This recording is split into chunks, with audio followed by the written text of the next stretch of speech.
나의 딸아이 초등학교에 가다. 사랑하는 IVF 박사님들 안녕하세요.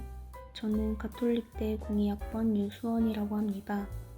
지금의 남편을 2013년 봄에 처음 만나 2014년 봄에 결혼하고 2015년 봄에 예쁜 딸을 출산해서 현재 경기도 동탄에서 단란한 세 식구가 살고 있습니다. 저는 결혼 전에는 학원 강사로 초등학생과 중학생들에게 수학과 실험과학을 가르치는 일을 했고요. 아이를 출산하면서 퇴사하고 현재 8년차 가정주부로 살아가고 있습니다. 그리고 올해 드디어 아이가 초등학교에 입학하면서 새내기 학부모가 되었습니다. 제가 처음 아이를 초등학교에 보내면서 대면하게 된 어려움은 바로 아이가 혼자 집 밖을 나가는 것에 대한 걱정이었습니다. 사건, 사고에 대한 염려증이 남들보다 많은 탓에 여태껏 아이 혼자 집 밖을 나서게 해본 적이 없거든요. 어디를 가든 항상 손을 꼭 붙잡고 함께 다녔는데 이제부터 등하교를 아이 혼자 해야 한다고 생각하니 두려움이 엄습했습니다. 뉴스에 나오는 끔찍한 범죄가 혹시 내 아이에게 일어나지는 않을까? 건널목을 건너다가 차랑 부딪히기라도 하면 어쩌지? 아이가 휴대전화도 없는데 혹여라도 집에 오는 길을 잃어버리면 어떡하지? 걱정은 꼬리에 꼬리를 물고 저의 마음을 괴롭혔습니다. 딸은 평소 스스로 하는 것을 좋아하는 성격입니다. 초등학교에 입학하면 언니들처럼 가방 메고 혼자 학교에 간다는 사실이 너무 기대되고 설렜나 봅니다. 여기서 중요한 대목은 바로 엄마 없이 나 혼자인 거죠. 입학하기 몇 달 전부터 엄마 나 이제 혼자 학교 다니는 거죠? 엄마는 집에 있는 거죠? 를 몇 번이나 물어보는 아이의 모습을 보면서 저는 걱정도 되고 한편으로는 나 없이 혼자 다니는 게 저렇게 신나는 일인가 서운한 마음도 들고 그랬네요.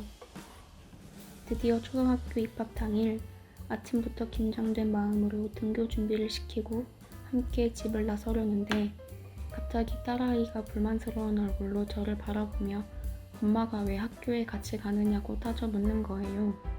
저는 너무 황당했습니다.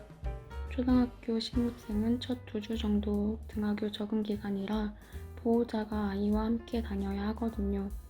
이런 사실을 모르는 딸은 자꾸 혼자서 학교에 갈 수 있다고 생고집을 부렸습니다. 저는 지난 겨울방학 내내 아이를 어떻게 혼자 집 밖으로 나가게 하나 기도하며 걱정을 내려놓는 연습을 하고 있었는데 엄마의 이런 마음도 몰라주는 딸이 너무 야속하고 갑자기 화가 치밀어 올랐습니다. 엄마가 학교는 혼자 가는 곳이라고 했잖아요. 근데 왜 자꾸 같이 가려고 해요? 나 혼자 갈 수 있단 말이에요. 라고 생떼를 부리는 딸을 향해 저는 급기야 욱해서 소리를 지르고 화를 내고야 말았습니다. 기분 좋게 초등학교 입학 첫날을 시작해야 하는데 아이는 저에게 혼나서 눈물 콧물 범벅이 되고 저는 순간에 화를 다스리지 못해 감정이 엉망이 되고 여태까지 엄마랑 같이 다니다가 너 혼자 다닌다고 하니까 엄마는 걱정되고 속상하고 쓸쓸해서 마음이 힘들어. 그런데 내가 혼자 간다고 고집을 부리니까 엄마가 갑자기 화가 났나봐. 혼자 다니고 싶은 마음 몰라줘서 미안해. 그런데 선생님이 1학년은 처음이라 부모님이 학교에 꼭 같이 다녀야 한다고 그러셨으니까 오늘부터 2주만 함께 가자. 알겠지? 함께 학교로 걸어가는 동안 아직도 눈물이 흘러나와 콧물을 훌쩍이는 아이를 보며 입학 첫날부터 애나 울리고 나도 참 못났다 라는 생각을 했습니다. 저희 딸은 그날로부터 다시 날마다 날짜를 세며 혼자 등하교 하는 날을 손꼽아 기다렸고요. 지금은 스스로 아파트 출입문 비밀번호를 누르고 혼자 학교에 다니는 일이 가장 신나는 일이 되었답니다. 저는 지금도 걱정과 두려움이 몰려올 때마다 마음속으로 계속 기도하며 감정을 다스리는 훈련을 하고 있습니다. 남편은 직장 선배들에게 사교육비에 관한 이야기를 자주 들어서 그런지 딸아이를 학교에 보내면서 경제적인 고민을 가장 많이 하는 것 같습니다. 초등학생 한 명당 한 달에 평균 100만원씩 사교육비를 쓴다고 하던데 라고 이야기하면서 앞으로 아이에게 어떤 사교육을 시킬 예정인지 우리 아이가 배우고 싶어 하는 것은 무엇인지 그러면 결론적으로 한 달에 교육비가 얼마나 필요할지 구체적으로 묻더라고요. 남편이 외벌이로 집안의 경제를 떠맡다 보니 부담과 걱정이 몰려오는 것 같습니다. 남편과 제가 아이 교육에 대해 많은 대화를 나누다가 도달한 결론은 자아가 건강한 아이로 키우는 것이 가장 중요한 게 아닐까 하는 것입니다. 앞으로 우리 아이가 살아가는 세상은 수많은 변화가 일어나는 새로운 세상인데 우리가 어렸을 때 커왔던 방식 그대로 공부 잘하는 게 성공하는 길이라고 아이에게 주입할 수는 없다고 생각합니다. 좋은 성적으로 남들이 인정하는 결과를 내든지 그렇지 않든지 열심히 노력하는 태도를 배우고 포기하고 싶더라도 참고 한 번 더 시도하는 끈기를 배우고 한 걸음씩 나아가면서 나도 할 수 있다는 자신감을 얻도록 돕는 것이 부모로서 우리가 가장 신경 써야 하는 부분이 아닐까 생각합니다. 그래서 학원은 최소한으로 꼭 배우고 싶거나 엄마 아빠가 가르쳐주기 힘든 것을 배우는 곳으로 한정 짓고 엄마 아빠 품에 있을 때 많이 놀고 여행도 다니고 집에서 엄마표로 공부하고 책을 많이 읽고 대화를 나누는 것으로 방향을 정했어요. 덕분에 저는 개인적으로 누릴 수 있는 시간이 많이 줄어들게 되었지만 그만큼 아이와 행복한 시간을 보낼 수 있어서 기쁘고 감사하답니다. 그리고 저희는 아이가 초등학교에 입학하면서 좋은 생활 습관을 만들 수 있도록 돕는 일에 집중하고 있어요. 적절한 통제와 허용의 경계는 과연 어디일까? 아이가 이런저런 실수를 하며 시행착오를 경험하도록 옆에서 든든히 지켜봐야 하는데 잔소리하지 않고 그냥 지켜보기만 하기가 참 힘드네요.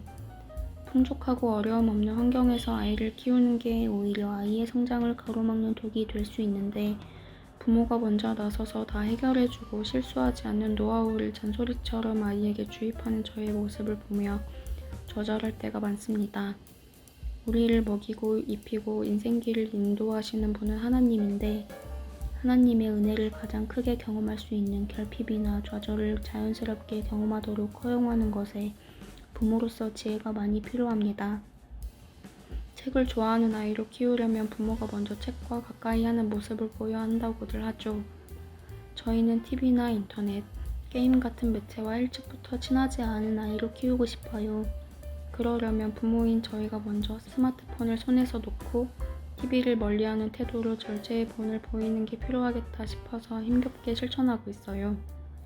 그런데 아이가 초등학교에 입학하고 나서 갑자기 스마트폰을 너무 갖고 싶어라 하더라고요. 과연 우리는 언제까지 아이에게 미디어를 통제할 수 있을까? 일단은 중학교 입학할 때 사주마 하고 말로 약속을 하긴 했는데 마음 같아선 아이가 20살이 될 때 사주고 싶네요. 과연 그때까지 아이가 보채지 않고 잘 참아줄지 미지수입니다. 하나님과 성경을 바로 알고 제대로 된 세계관과 가치관을 확립할 수 있도록 돕는 것.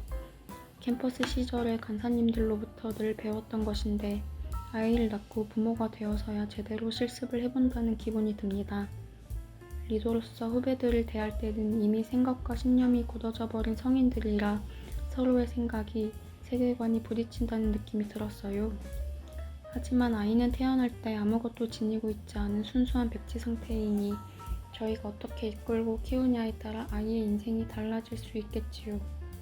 어찌 보면 부모가 된다는 것은 신나는 일이기도 하고 엄청 부담스러운 일이기도 한 것 같습니다.